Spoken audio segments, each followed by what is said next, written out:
Hello, everyone. Well, I think this is a very clear answer from Russia to Ukraine's suggestion to have an early ceasefire that was supposed to start today, Wednesday, May 6th, and last through May 9th, at the very least. Russia went ahead and hit a kindergarten.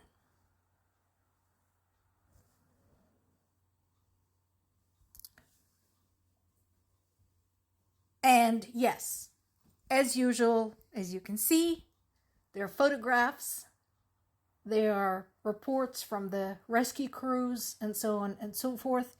This was in Sumy, in the northeast of Ukraine.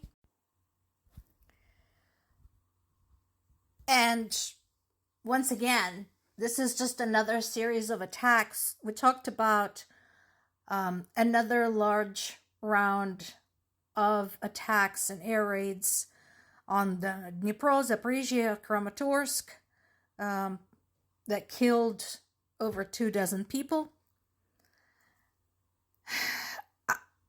I think one of the biggest challenges for Ukraine right now is to truly control the anger and the hatred. Because, I mean, how do you even do that when somebody shows up and fires at your children? But so far, again, Ukrainian military is staying the course and continues to stick to Russia's oil industry and Russia's military target. In this particular case, Ukraine targeted a Russian weapons factory in the central region. So, in this particular case, Ukraine had used the long-distance, long-range Flamingo missiles. We talked about the Flamingos. We talked about that there was some excitement about it among the Ukrainian military and among the foreign allies. Because, again, the fact that a country was able to come up with a new missile, manufacture it, and is now using it effectively under wartime conditions, that is pretty damn impressive. So far, the extent of the damage is unknown, the full extent of the damage. This particular factory makes navigational systems for missiles, but, it is a good target. There's still a continued focus on the upcoming military parade that will have very little military this year. And a lot of Ukrainians are mocking Russians because of that.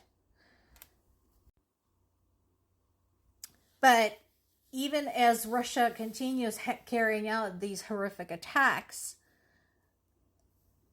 Zelensky and other government officials, as well as political analysts, historians, etc., are pointing out to people of Russia, this is what your government cares about: killing children and holding parades.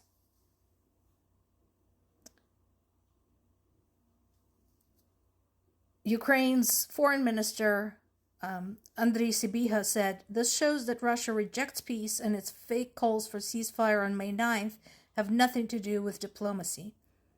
Putin only cares about military parades, not human lives." I think that about covers it.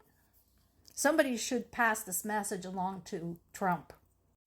So, in addition to that particular strike on a kindergarten, in addition to the recent casualties over the last couple of days, there is a wider trend that is very alarming. And here's the thing. This is something that other countries should really, honestly, should watch for. Because this may affect them as well at some point in the future. So there has been a growing trend of Russia attacking the first responders. We talked about this in the past. We've had those double tap attacks. So where an attack happens, right, there's destruction, there's people buried under the rubble, there's wounded, there's possibly people killed. The responders arrive usually within the first half an hour, and then they strike again in the same spot. So not only to take out whatever was there to hurt people who were there, but also to make it harder to conduct any search and rescue operations. And again, what can be more inhumane? Think about it. If first, for example, you strike a school, a kindergarten, a maternity ward, a hospital, a cancer center, and then you strike against the people who are there to help, to provide some type of hope and comfort.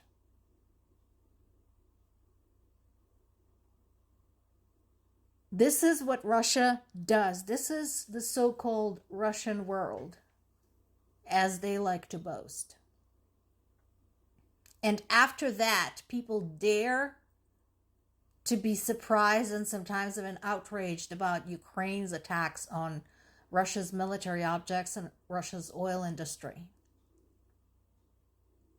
For those who still don't get it, pop on over to Ukraine. And not like on the edges in the West. No. Go to Kyiv. Go to Zaporizhia. Go to Dnipro. Go to the Eastern Front in Donetsk. See for yourself.